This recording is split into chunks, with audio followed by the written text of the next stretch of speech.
નમસ્કાર દર્શક મિત્રો, મિસ્ટર ગુજરાત ન્યૂઝમાં આપનું સ્વાગત છે। ધોરાજી પોલીસે પોકેટ કોપની મદદથી ફાઇનાન્સ કંપનીમાંથી છેતરપિંડી કરનાર શખ્સની પોકેટ કોપની મદદથી પકડી પાડતી ધોરાજી પોલીસ।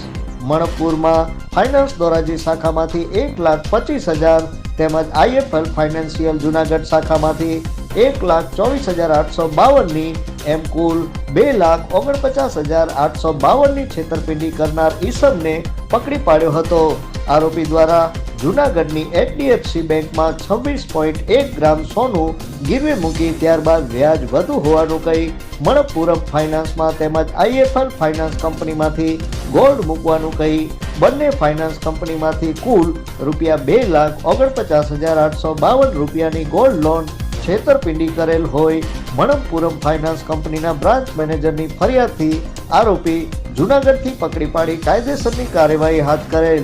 ઇમરાન અલા રખાભાઈ ચૌહાણ, જૂના ઉપલેટા રોડ, નડિયા કોલોની ધોરાજીવાડાને પોલીસે પકડી કાર્યવાહી હાથ ધરી હતી। Bureau chief Alpesh Trivedi. જોતા રહો મિસ્ટર ગુજરાત ન્યૂઝ, સત્યતાની સાથે સ્પષ્ટ વાત।